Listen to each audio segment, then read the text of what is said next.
Welcome back to On Air with Tony Sweet, Truth Be Told, where we believe an experience becomes a truth. And thank you for supporting our awesome sponsors, Conscious Life Expo. By going to www.consciouslifeexpo.com, you can get your tickets for the 2015 Expo at the LAX Hilton, February 6th, 2015 through the 8th.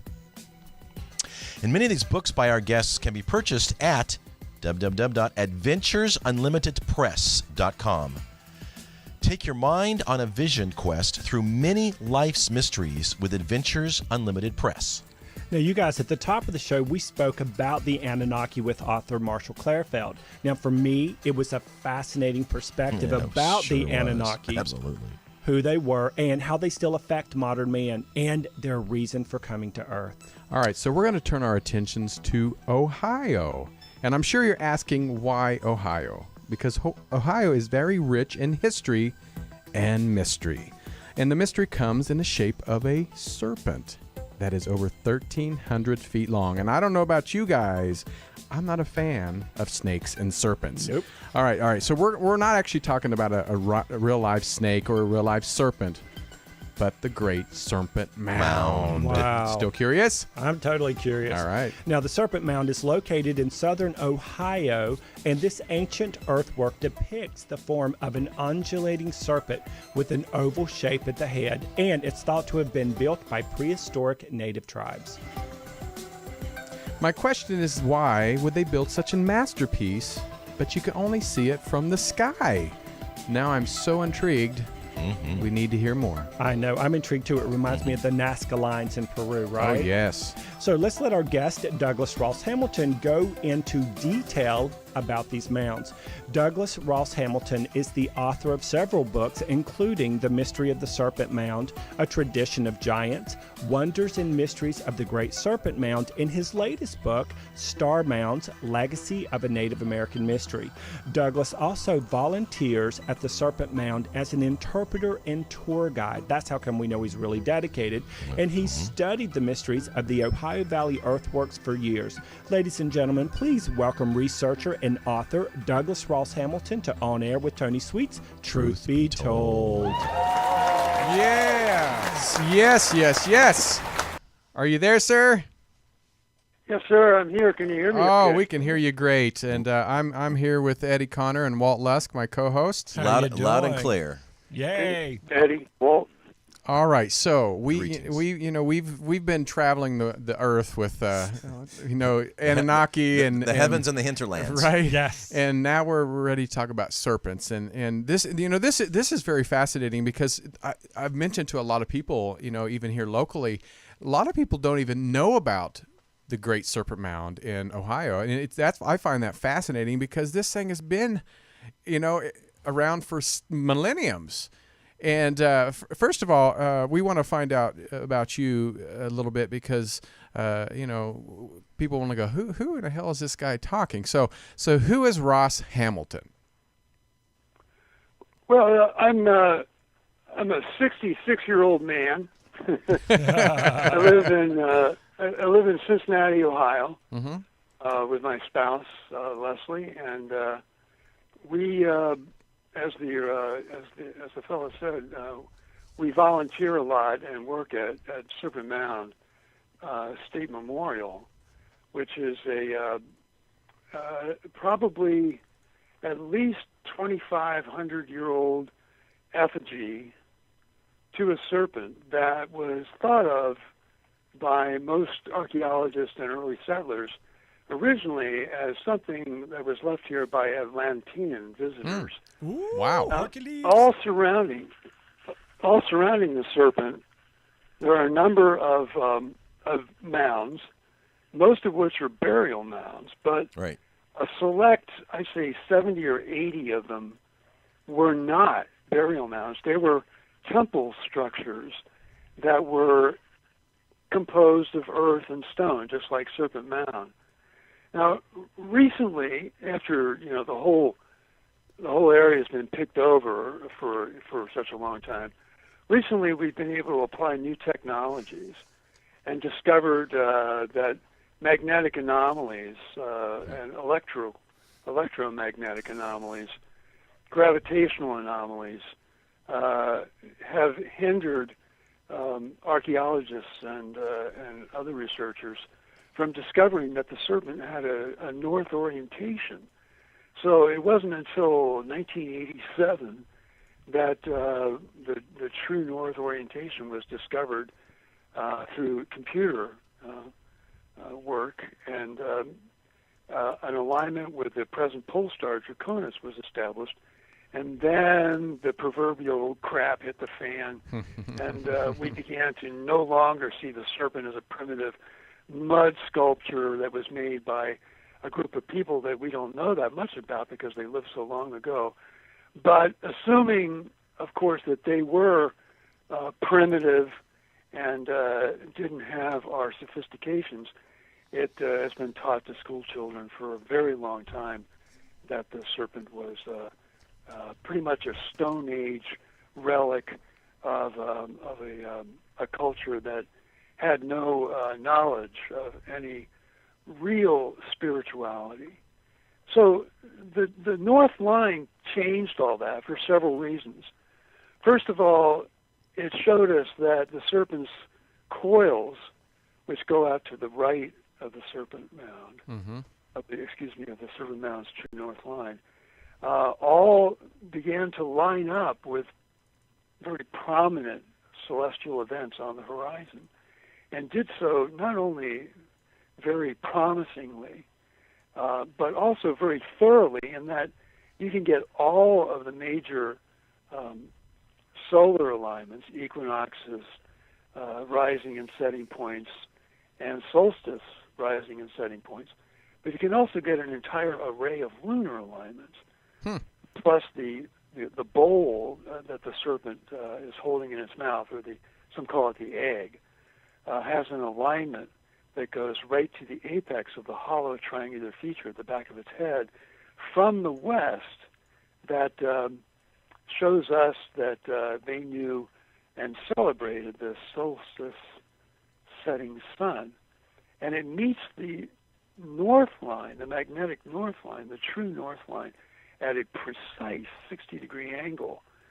And from that, we were able to begin to extrapolate extraordinary geometries that, truth be told, actually were being developed by the Greeks just a couple of hundred years after the serpent was supposed to have been built. Archimedean geometries, Pythagorean, specifically, geometries, and Euclidean geometries are all found in the serpent and the surrounding temple sites. And this is at the same time or slightly before Euclid and Pythagoras and Archimedes lived. So we know that there was the signs of an advanced culture here.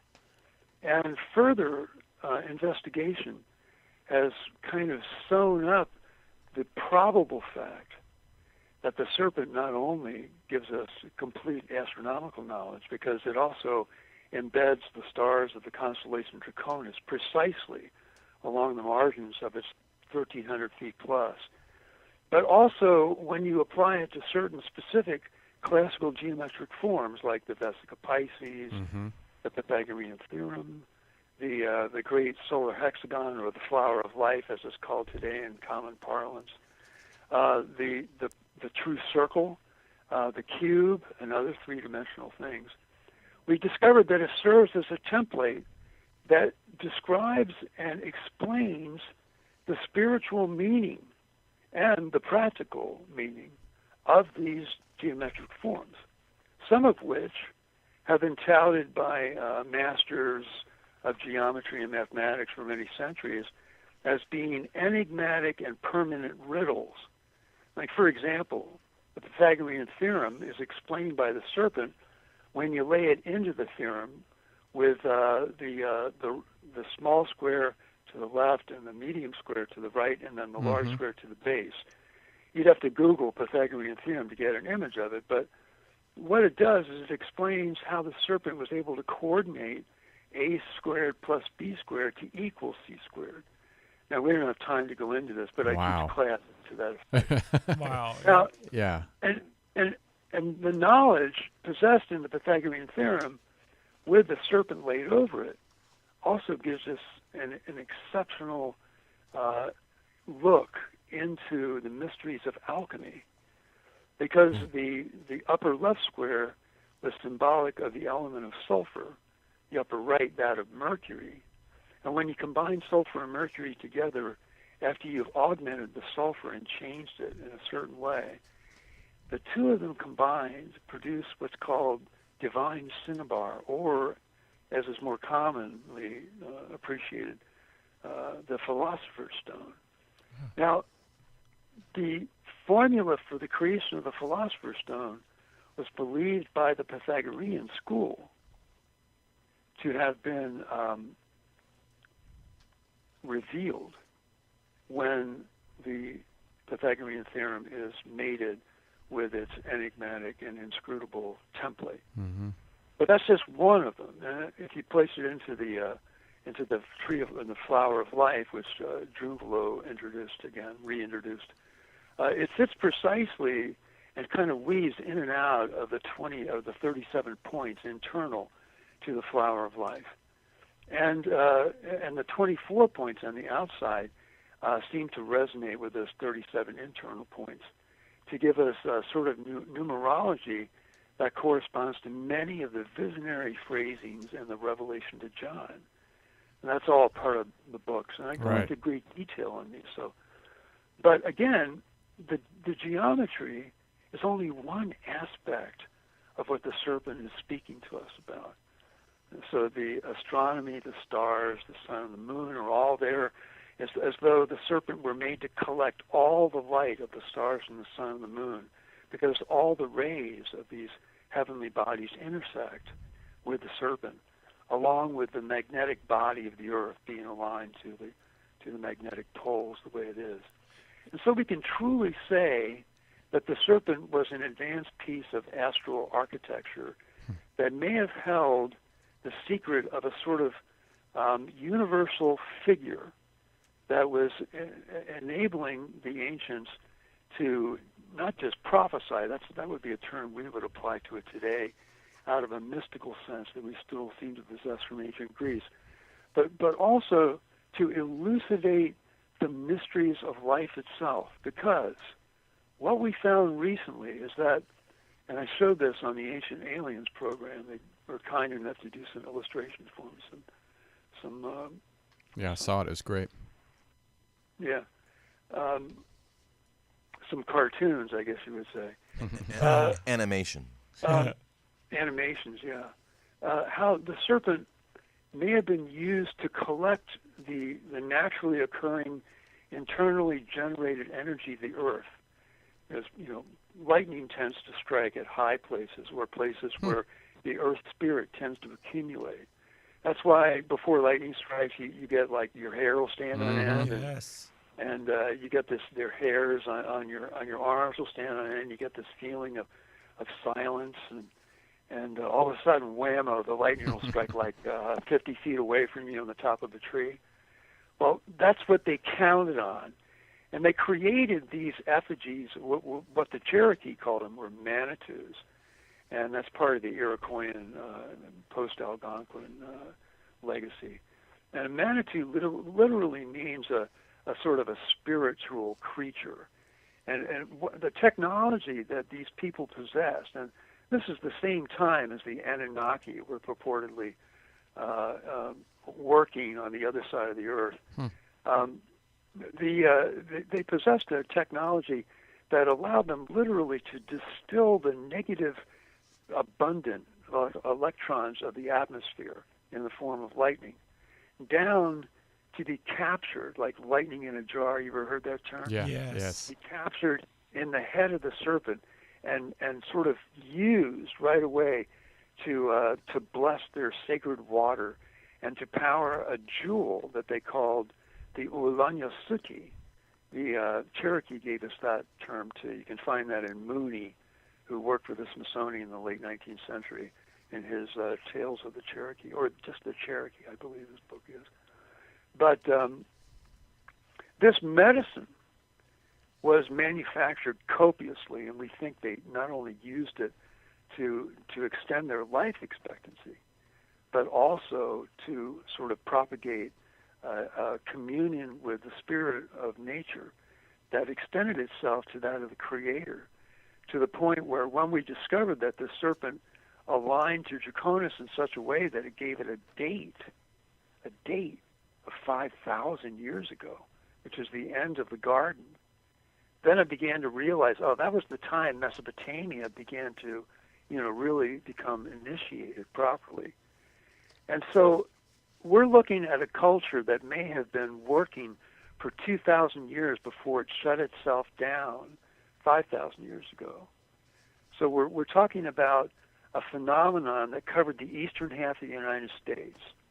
It took the form of a majestic phoenix-like creature, the head of which was the state of Michigan, and the wings of which spread out into New England and into Lakota country. Mm-hmm. And it may have had 7 mighty golden cities that stretched from Sault Ste. Marie down to Tallahassee. Atlanta was built over one of those. Cincinnati was built over. And they all occur in a perfectly true north line. Wow. So now this culture that started in the Ohio Valley perfected its technology and then spread it out throughout the eastern United States and created this fantastic figure, the remnant of which still exists today. And we believe that it was the Adena people and the Hopewell people. I was going to ask you about the starting Adena people. Starting about 2,500 years ago, after the previous civilization had fallen into complete ruin, that through their stories and through their personal remembrances passed down from family to family, and through a few artifacts, were able to pull together a reclamation project where they kind of like incorporated the whole society of their people to begin to preserve the foundations of these ancient temples. And they did so with great love and finesse, so that the measurements and the geometric principles inherent in these foundations, thanks to a few maps that were made in the late 19th century, early 19th century, actually it continues to the late 19th century, we've been able to extrapolate that these people had advanced knowledge that even the Egyptians and the Greeks didn't possess. Really? And certainly to our knowledge, not the Mesopotamian cultures. So, Native American legend, as sparse as it's become because of disease and relocation and other prejudices that were fostered on the people, relates to us that they believed their ancestors were gods and that they had the power to live in the sky while living on the earth, and that they had the ability to move from site to site as quickly as we move from place to place in our dream stuff, like the Aborigines talk about.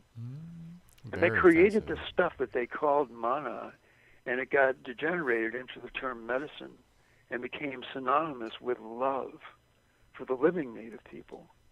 And that it was through the creation of love between people that the tribes that we found when we came here in the late 1400s were able to communicate that the essence of life and the essence of brotherhood is that which their ancestors, going back many thousands of years, were actually able to synthesize external to themselves in the form of living, vital force that caused the trees and the plants and very rocks to become alive with life force.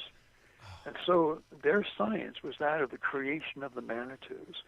And we have evidence for a number of them within some of the foundation areas of these ancient temples, some of which were thousands of feet across, embodying these gigantic circles and squares and so forth. I think you recently had Gary David on your show, and he visited us summer solstice. We had a great time, and he was able to put together more of these mysteries, which we're just now discovering. But we believe this. I do like the dialogue, but let me just say one thing. We love it. No, we're here to learn. It's all good. Yeah, we're here to learn. Okay, all right, cool, dudes. We believe that the phenomenon that reserved itself and became a myth that was inherited by the Greeks and given back to the world about the phoenix rising occurs not once every 700 years, but once every 7,000 years. And the whole earth comes into 1,000 years of regeneration and enlightenment. And then for another 1,000 years, the phoenix drops its wings and returns back to the form of a humble little worm after it immolates itself in a nest that it prepares. And we feel that the Serpent Mound was the worm of the ancient phoenix that came to life 7,000 years ago, grew up to become a great symbol of peace and democracy and interstellar trade. We think these people developed the etheric principle enough that they could trade with other planets for a short period of time. And this is only 7,000 years ago. Well, you say there's a 7,000 year cycle, right? Yeah. Okay, well, when's the next one start? It starts 2012. The new cycle starts in 2012. 2012. So we're going to be moving in, according to what I consider to be the prophecy of the Phoenix Rising.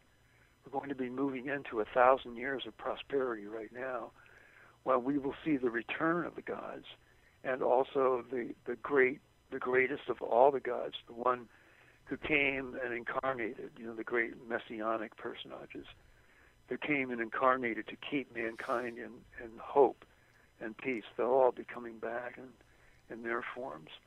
And we'll see this great country reemerge, and it'll produce so much of this universal life force medicine that it'll be able to export it to the rest of the world, and there won't be a dark mind left. Well, it's interesting because the Mayan calendar talks about that as well, and it's sort of in that general vicinity, an age of enlightenment. Yeah. And I think this is what people want to hear too, and we need to hear because we want it so bad. Well, a majority of us do. The Serpent Mound is a very spiritual place.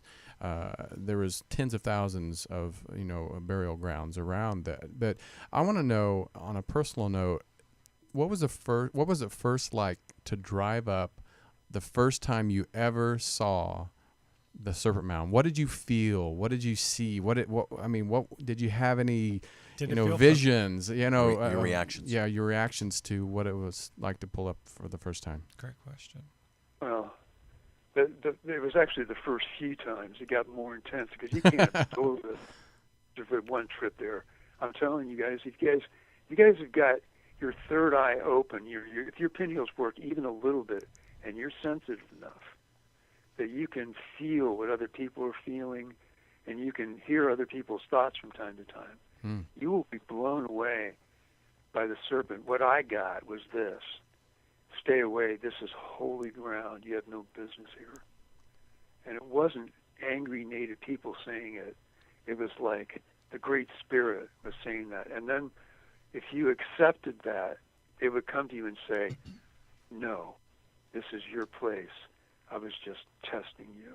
Oh, wow. And then you go there, but you have this sense like you're Moses, approaching the burning bush. And you want to take your shoes off when you walk around. Sacred ground. Especially if there's other people there that have the same kind of reverence. And we know people that don't like to wear shoes when they walk around the path.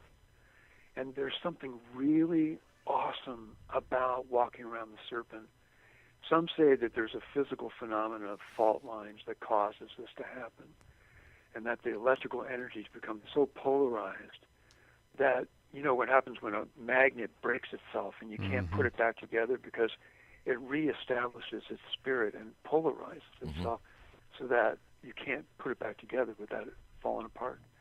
Well, these fault lines, when you cross over one, there's this place that's sharp as a razor's edge that transforms your soul and your mind and everything. It totally cuts you up spiritually so that you have to reform your plasma essence. And you don't realize you've been reborn until you've taken a few steps. And then suddenly you realize something just happened to me.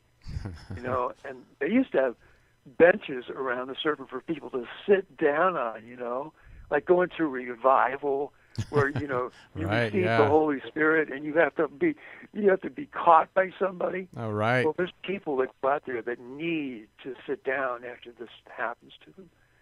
But then Fascinating. there's people that go out there that don't experience hardly anything except they just get all giddy, you know. They just have this funny feeling that something amazing is going on there. But you know, it's up to the individual how thick their skin is. Right. Yes. And Oh, go Go ahead. ahead. The No, holy go of ahead. holies. And so I was talking earlier. I've been to Machu Picchu a few times, and I feel how you just described the Serpent Mounds is so indicative of what I felt whenever I was in Machu Picchu, just more amplified, and you can feel it radiating off of you as you speak about it, Douglas. So I have a couple of weird questions, actually. You said all of the Serpent Mounds. Just quickly, how many are there total that you guys know of right now? We probably know about 30 or 40 remnants of previous serpents, but we believe there were probably many more than that that have been destroyed through farming and mining of gravel and things like that. But there was a very prevalent serpent culture that knew the last vestiges of its prominency among the Lakota people. And their current knowledge doesn't really embrace the metaphysical phenomenon they were able to harness with the powers of heaven and earth being combined. But it's starting to like reseed itself among some of the Lakota medicine class. So we're looking forward to developments out there with the return of the serpent and the thunderbird power.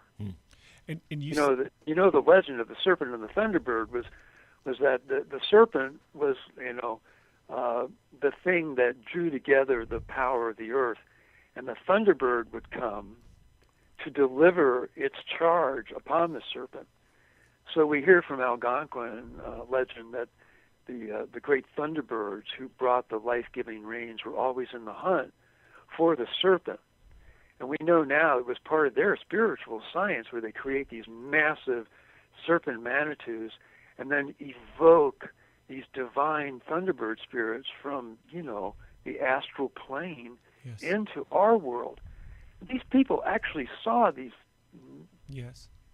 beautiful their wingspans were like, I don't know, I've heard stories that they were as big as those great eagles in the Lord of the Rings that saved Frodo and company, when they were being taken off out of the volcanic field.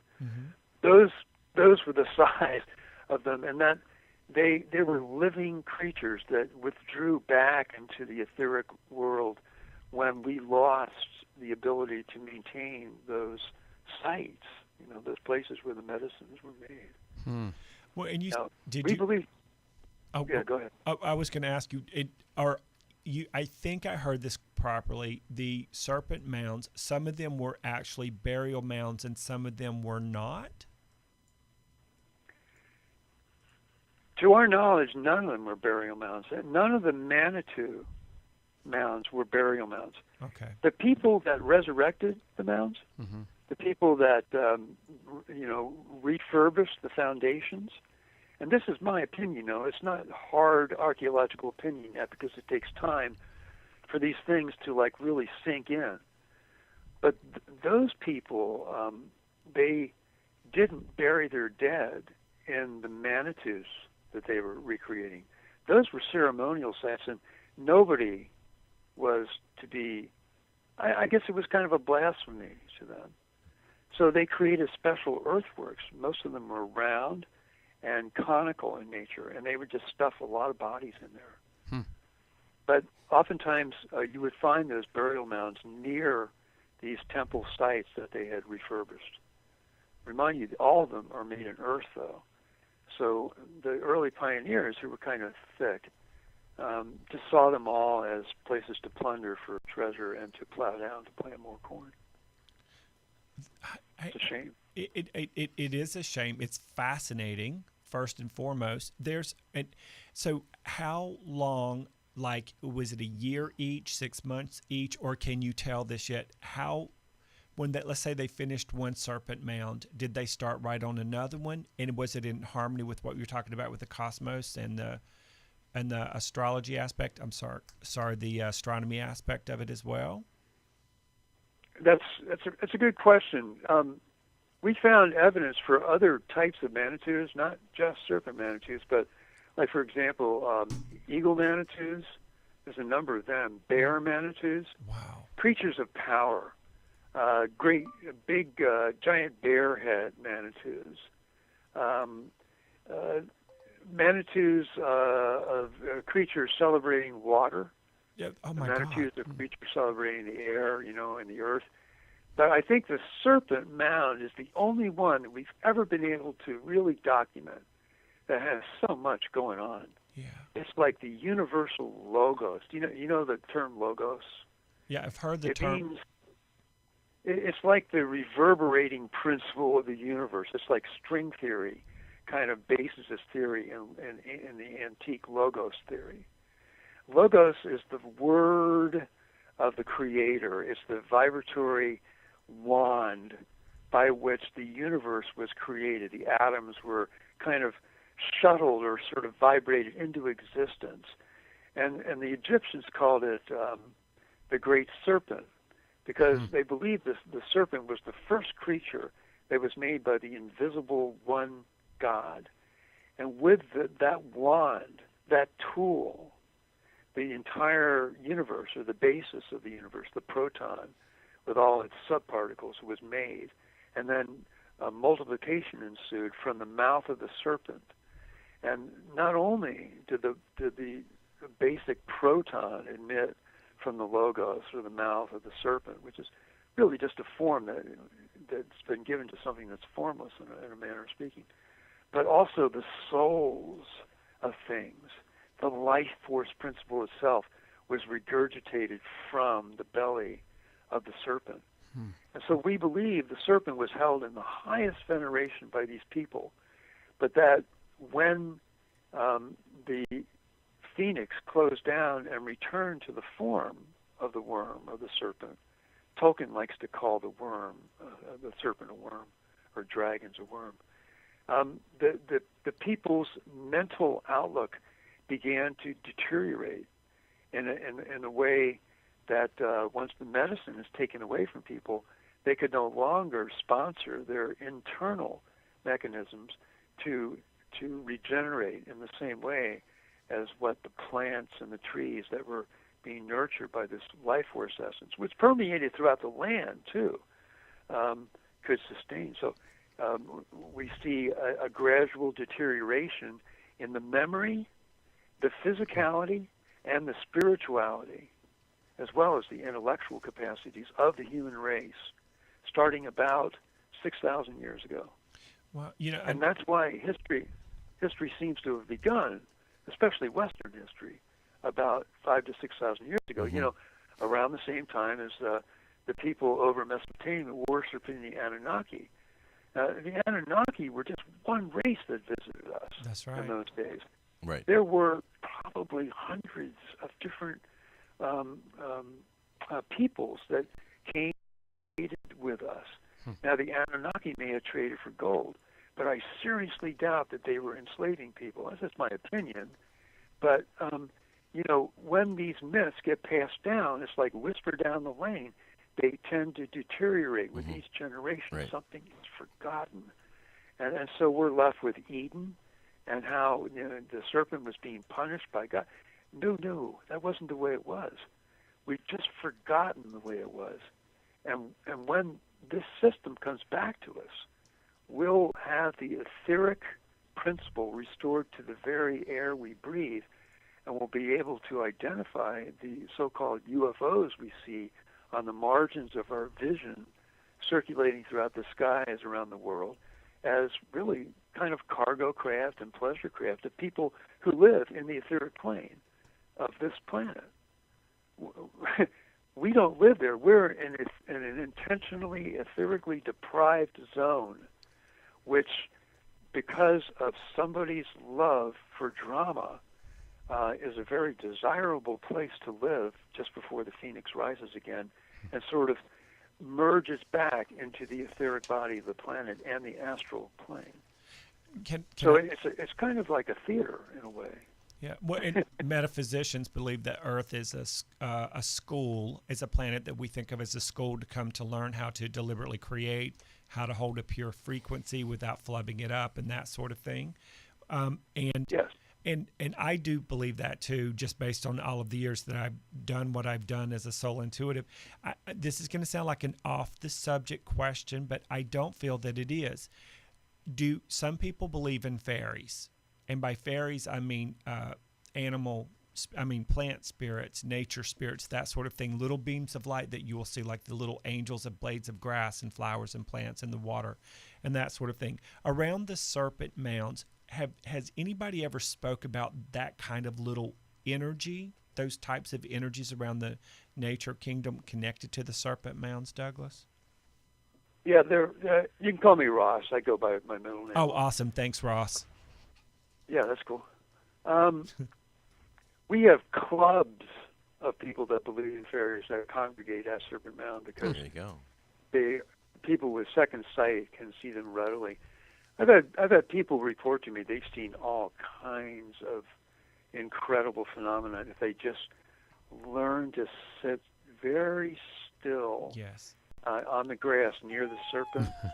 Just sit very still and try to keep your eyes open and stare into the dark eaves beneath the trees and the landscape, and you can see all kinds of magical things going on. Sounds like you need to go there, Eddie. Yeah, for people that believe. Yeah, well, even as you But speak about it, I bet the energy's there. Why? Are conducive, to it. So. You can, when you're speaking about it, I can literally see it in my mind's eye. Mm-hmm. And not, out of sight. Yeah, not just the little fairies, but all kinds of little things like you said. And I'm glad you said it before, because I can come off sounding a little cray. Okay. And we know him, so yeah. The people who know and love me, they're like, okay, we still love him. Yeah, Eddie's seeing fairies and little trolls now. But I really do feel that. And what would be the significance? You were speaking about water earlier, and I wrote it down. I wrote down fairies, water. What do you think moving into the future where our water, people say we're going to be at war over water. It will end up being the next big commodity. What with the Serpent Mounds, the Anunnaki, that sort of thing, was there any connection to water, alchemy, medicine with them then versus today in our humanity? They had, from what we've been able to discern, a system of understanding nature that considered water to be the most prominent of the limpid elements. Water, of course, is a recognizable gift of life. Let me I'll go off subject too on water just a little bit and then bring it back. The chemical makeup of water is H2, oxygen. And nobody really understands exactly how they relate to each other. Nobody knows what the water molecule would have itself look like if it was absolutely pure and floating in outer space, so it could go whither it would. The two hydrogens in tandem with the one oxygen, which is much larger. But we believe that because hydrogen is held by the alchemists and holy men to be a direct conduit to the etheric world, hydrogen, of course, being atomic number 1, that because it has this dimensional quality of 2 in association with a third dimension of oxygen, the 3 of them combining to make the 3 dimensions, then we have this sort of radical influx of etheric energy into the oxygen, feeding back into the hydrogen, which in turn leaches out into the landscape when you have a body of moving water.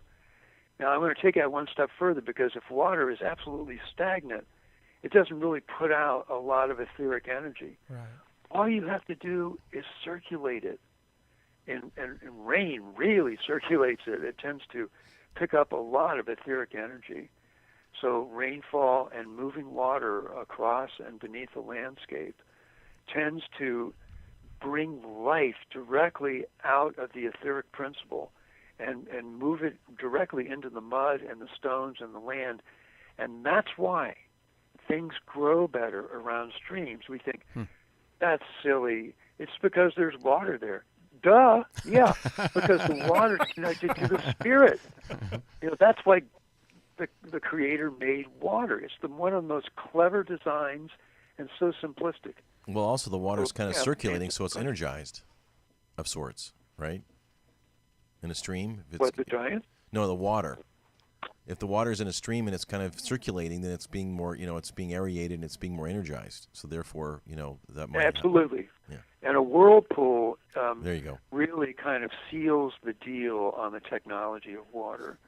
To create a whirlpool, especially one that starts on the surface and goes into the earth, it sort of closes the circuit, if you will, and creates a portal of etheric energy that just shoots out. So there are Indian legends that talk about that the origin of many of their spirit animals came from whirlpools and streams. Wow. It's got goosebumps. And of course, the Cherokee have several stories, and the Iroquois have several stories about the phenomenon and miracles occurring around whirlpools, because the ether is so powerful there. It just opens up. Ether normally has trouble eking through into the physical world because matter is so densely packed here. The Manitous opened up the doors to the etheric by creating these great divining exercises of combining the sky energy with the earth energy, the negative energy with the positive earth energy. And this opens up the etheric world temporarily.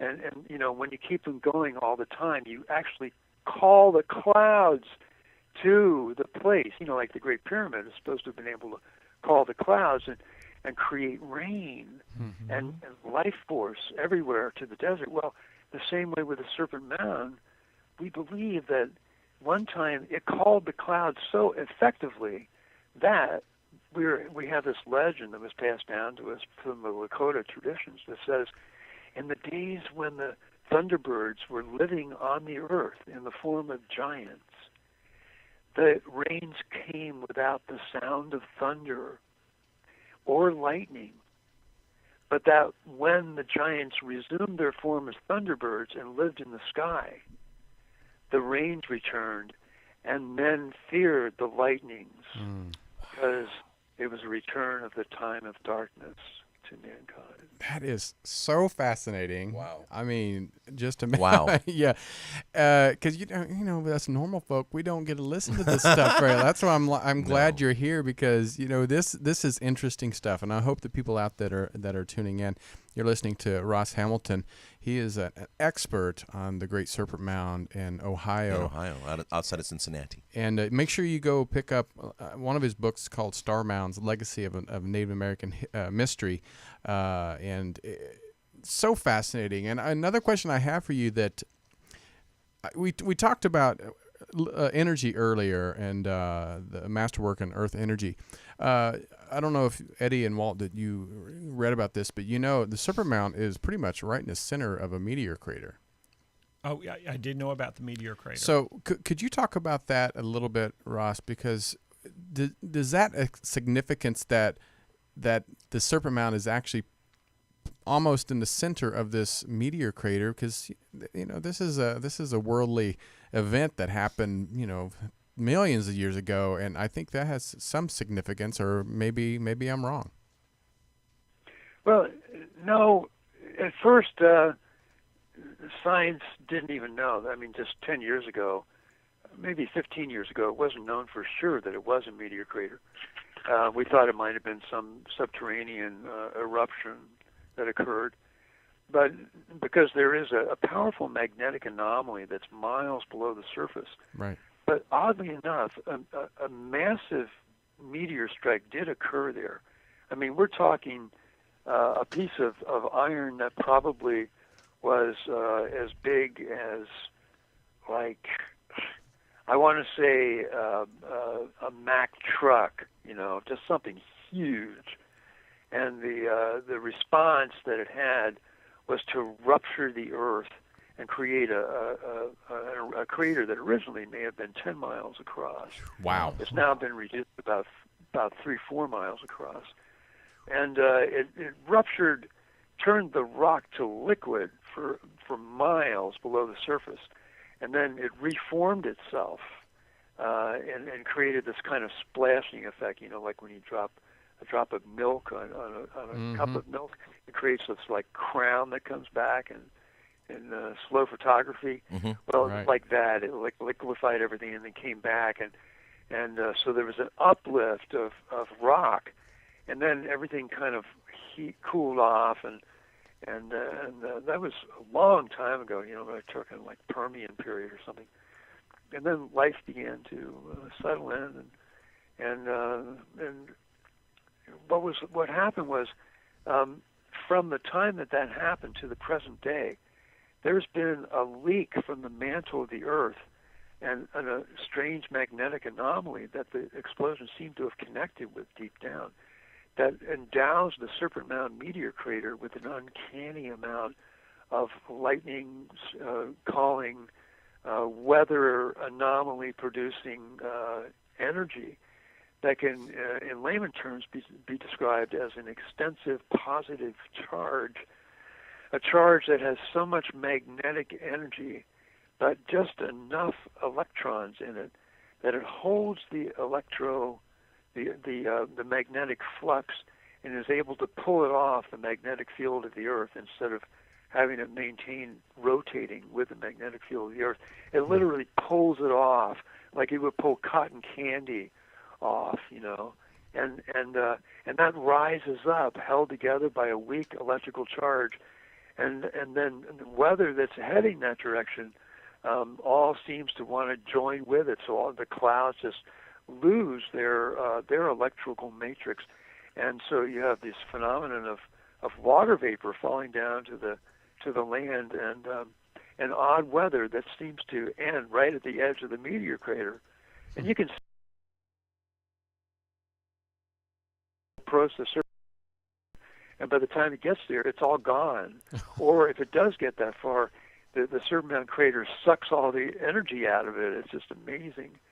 Well, they used that energy when they built the Serpent Mound, and I think they tried to kind of bring together a lot of acreage and focus it to that one point so they could create a living God kind of Manitou, something that would hold on its altar up to heaven and invoke the spirit of the gods in the form of not lightning. It was something far more powerful. It was like plasma or something that when it was partaken of, it became like manna to these people.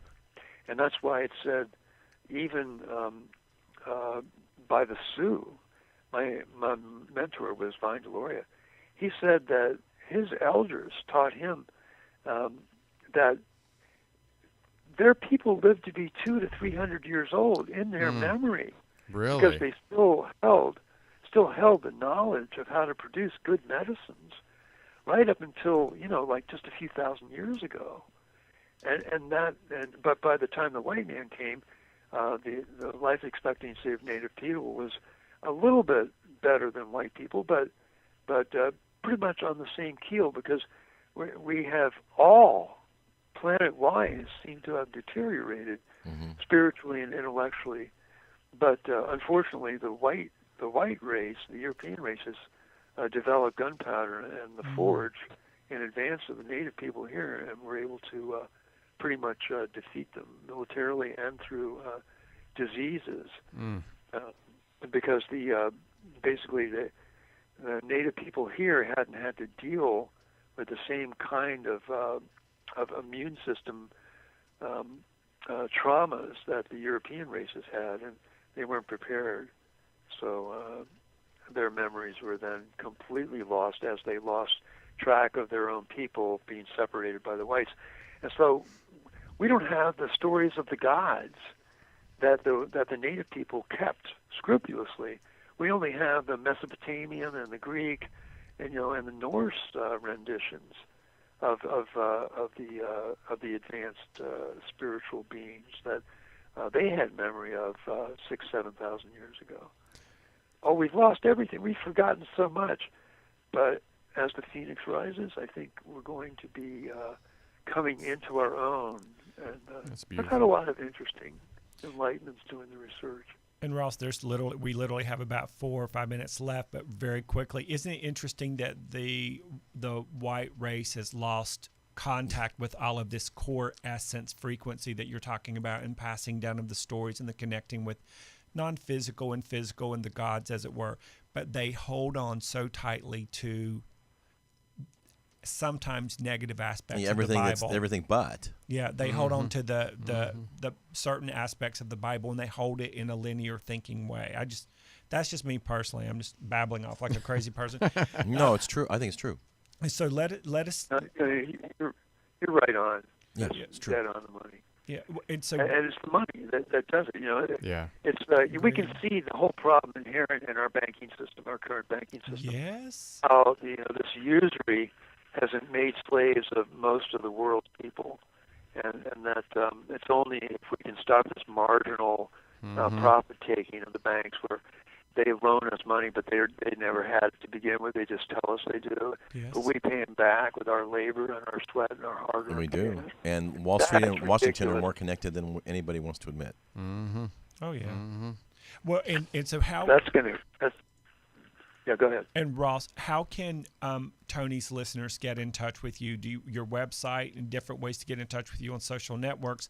Because we want them to know about your newest book, Star Mounds, Legacy of a Native American Mystery. And you have other books too, The Mystery of the Serpent Mound, A Tradition of Giants, and Wonders and Mysteries of the Great Serpent Mound.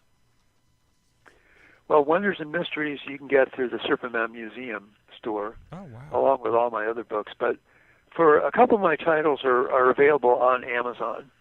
My publisher's out of Berkeley, and they have a good distribution network. So, Amazon sells just about everything. Right. So you can find my titles under Books by Ross Hamilton, Amazon. You type that in. Also, Ancient American Magazine has a bookstore. You can get some of my titles through it. And then I have a Facebook site, but I have no website at this point. Okay. Because I'm not ready. I have so much to do before I can do that. And my website is Ross Hamilton, and I have the icon of the Serpent Mound in winter with snow covering it.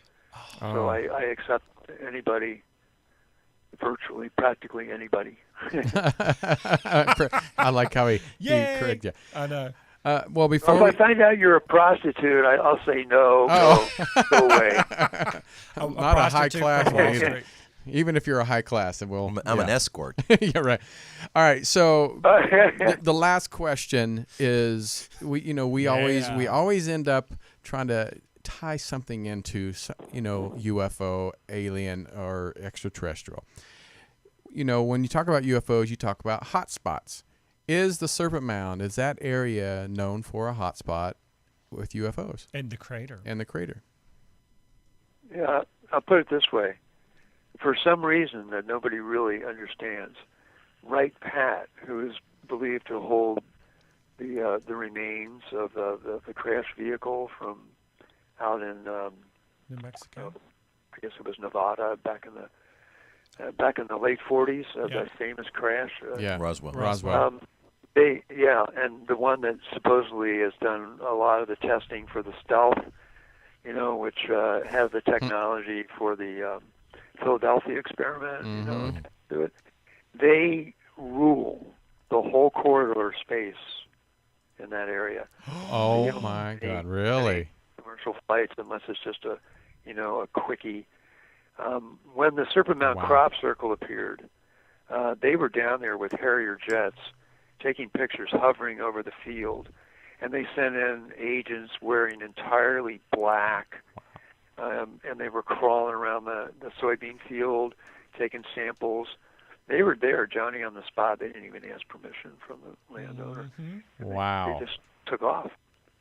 And, there's some serious UFO protective stuff going on in that area. We've had a number of sightings. There's just phenomenal amount of weird and timely and I guess you would call it ethereal stuff and vortexical going on in the region. Yeah. I mean, I could write a book about it. I think you should. It literally sounds like it's a portal between worlds on a small level, from the fairies all the way up to the phoenixes. Yes. Oh, thank you, Ross. Well, Ross, thank you so much. We so appreciate you taking the time out and be a part of the show. And again, we always invite back people we really love and we like, and we would love to invite you back again because we have so much more to talk about. I know. Yeah. Okay, man. Thank you so much. It's my pleasure. Yeah, and come back soon and take care. We'll talk to you soon. Thanks, Ross. All right. Thanks, Bye-bye. Okay. Bye. All right, guys. Well, it is time to say goodbye to everybody. Fastest 2 hours on radio. I know. It's this is